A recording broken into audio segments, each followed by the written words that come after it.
राजस्थान के अंता में भाजपा का हार जाना और वसुंधरा राजे के इस दमखम के साथ प्रचार करना, वसुंधरा राजे का पूरा फील्ड में उतरना, उनके बेटे के साथ पूरी तरह से चुनाव में डटना, लेकिन वहां पर बीजेपी का हार जाना।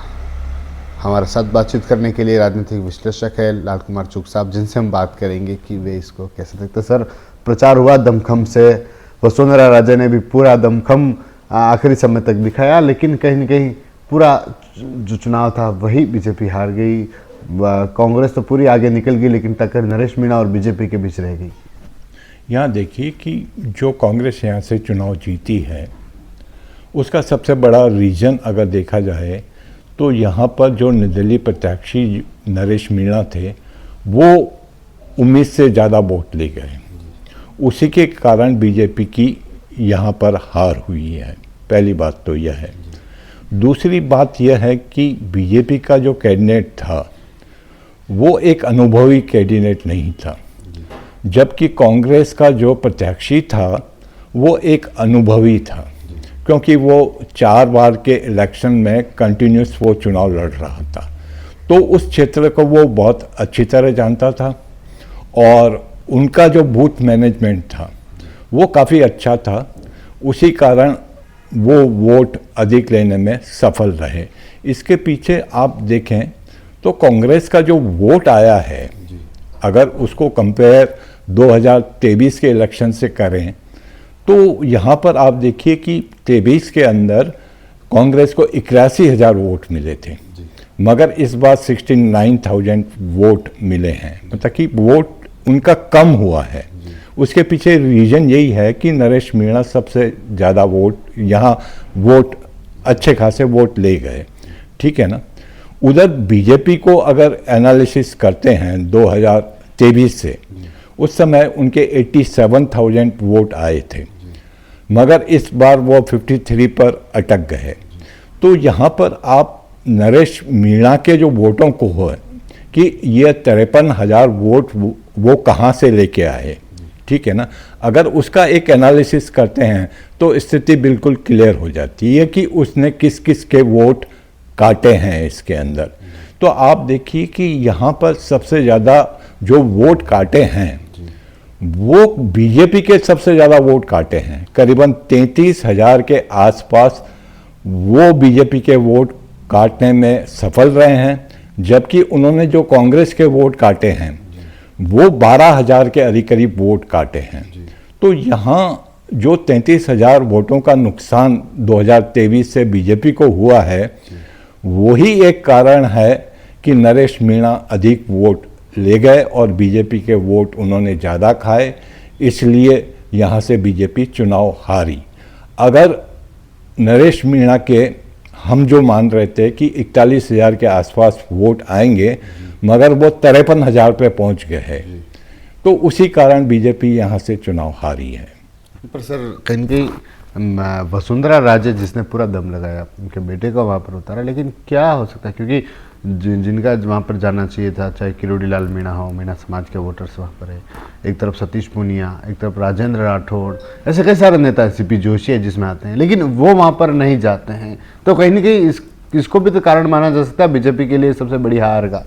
देखिए कि यहाँ बीजेपी को अगर देखा जाए तो बीजेपी के अंदर आंतरिक गुटबाजी तो थी जी, और उसका परिणाम यह बिल्कुल सामने आया है कि वो चुनाव हारे हैं जी।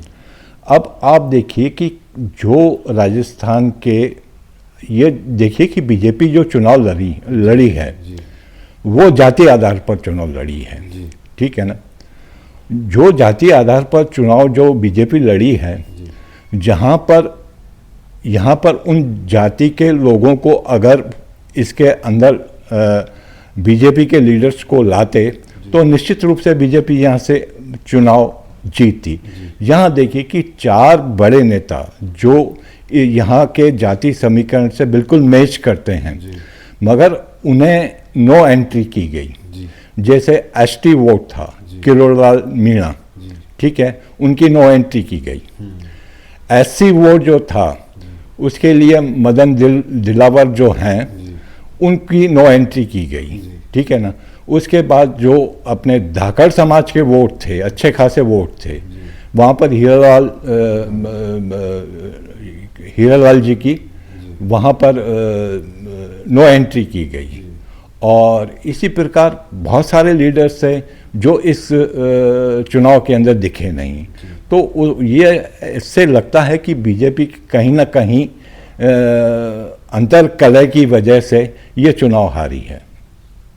और सर क्या देख रहे हैं, क्योंकि अभी तो चुनाव तो हो चुका है, लेकिन बड़ी मुश्किलें इस बार बीजेपी की इस चुनाव में बढ़ गई अब आगे, क्योंकि एक तरफ राजस्थान में सरकार बीजेपी की है और डबल इंजन की सरकार की बात होती है, लेकिन यहाँ पर एक ही सीट बीजेपी हार जाती है जिस पर चुनाव होता है। तो कहीं ना कहीं लगता है कि आगे समय में कहीं ना कहीं बड़ा फेरबदल इसको लेकर देखने को मिलता है। नहीं, देखिए कि यहाँ पर अगर इस चीज़ को देखा जाए, देखिए कि बीजेपी की निश्चित रूप से हार जरूर हुई है, मगर आप देखिए कि कुछ 3-4 महीने में जनता इन सारी चीज़ों को भूल जाती है।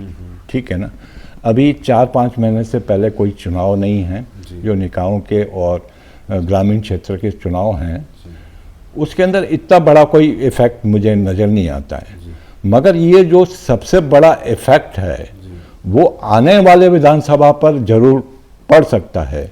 जिस तरह से नरेश मीणा ने एक अपनी ताकत दिखाई है, और वो भी सामान्य सीट पर, आरक्षित सीट पर नहीं।